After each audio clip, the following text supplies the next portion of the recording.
ज्ञान गंगा गीता दर्शन। पूर्व प्रसंग में आप श्रवण कर रहे थे गीता दर्शन के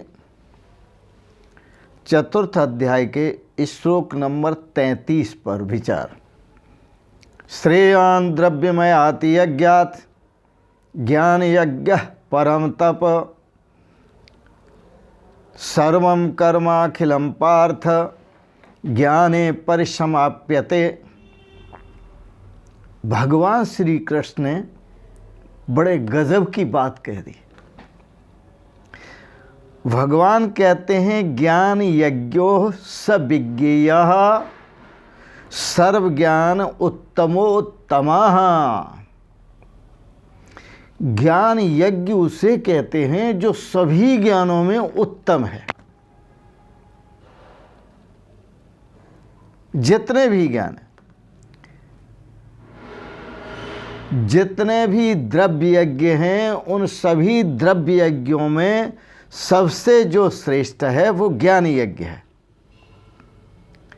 क्यों? सर्वम कर्माखिलम पार्थ ज्ञाने पर समाप्यते। जितने भी कर्म हैं वो ज्ञान में पूर्ण हो जाते हैं। ज्ञानादेव तु कैवल्यम। ब्रह्म का जो साक्षात्कार होता है, परमात्मा का जो साक्षात्कार होता है, ब्रह्मात्मा के भाव का जो साक्षात्कार होता है वो केवल ज्ञान से होता है। ऋते ज्ञानान्य मुक्ति। संसार बंधनों से और वासनाओं से बिना ज्ञान के मुक्ति नहीं मिलती।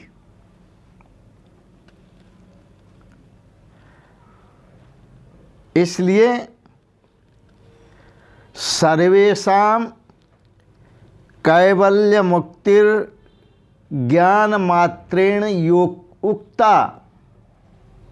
सभी को जो कैवल्य परम पद की प्राप्ति होती है वह ज्ञान मात्र से ही होती है।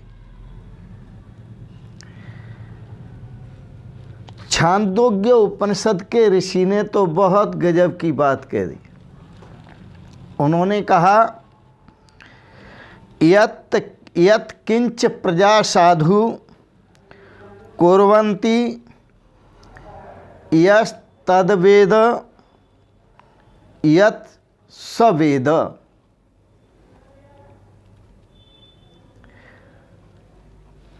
यह जो सज्जन पुरुष हैं, साधु प्रजा है, जो वेद विहित कर्म करने वाली प्रजा है, जो कोई भी हो, यत किंचित करोति, वो सत्कर्म में जो कुछ भी करती है, जैसे यज्ञ दान तप, यह करणीय है। यज्ञ दान तपः कर्म नैत्याज्यम कार्यमेव तत्। ये करने योग्य हैं और हर प्राणी को करना चाहिए। परंतु छांदोग्य उपनिषद के ऋषि कहते हैं कि प्रजा जो कुछ भी करती है इस प्रकार के सत्कर्म, उसका जो पुण्य है उसको प्राप्त होता है प्रजा को। और वह पुण्य जो ब्रह्म का साक्षात्कार कर लेता है, ब्रह्म का ज्ञान प्राप्त कर लेता है, जिसे तत्वदर्शी कहते हैं, ब्रह्मज्ञानी कहते हैं, उस ब्रह्मज्ञानी को उन सभी कर्मों का फल, उन सभी कर्मों को बिना किए ही प्राप्त हो जाता है।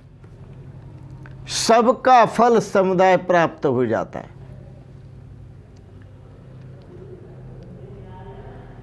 अभिप्राय यह है कि जैसे सागर में नदियों का अंतर्भाव होता है। जितनी भी नदियां हैं वो सागर में जाकर के समा जाती हैं। वैसे ही ज्ञान में द्रव्यमय यज्ञ आदि सबका समावेश हो जाता है। यज्ञ से प्रयोजन प्रभु की प्राप्ति, ब्रह्म की प्राप्ति। दान से प्रयोजन ब्रह्म की प्राप्ति। तप से प्रयोजन ब्रह्म की प्राप्ति। और वह ब्रह्म प्राप्ति ब्रह्म ज्ञानी कर लेता है, तत्वदर्शी कर लेता है, तो सभी यज्ञों का अंतर्भाव उस तत्वदर्शी को प्राप्त हो जाता है, अर्थात उन सभी का फल उस तत्वदर्शी को प्राप्त हो जाता है। बहुत गजब की बात है। इसलिए कर्म न कुर्वन्ति तत्वदर्शिनः, तत्वदर्शी महापुरुष कभी कर्म नहीं करते। कर्ता तौ अकर्ता, वो इन सभी वैदिक कर्मों को करते हैं, लेकिन करते हुए भी अकर्ता रहते हैं। वो सदा निष्काम कर्मयोगी रहते हैं। उनके अंदर कोई कामना, कोई वासना नहीं होती फल प्राप्ति की।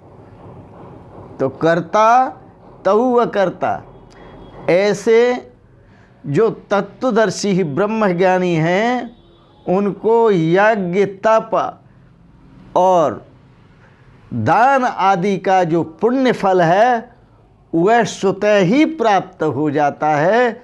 इसलिए भगवान श्री कृष्ण ने ऐसा कहा, सर्वम कर्माखिलम पार्थ ज्ञाने परिसमाप्यते।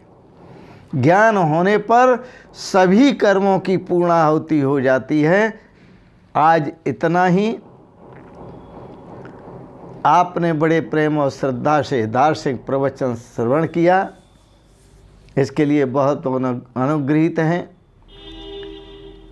आपको अच्छा लगा इसे सब्सक्राइब करें, लाइक करें और शेयर करें।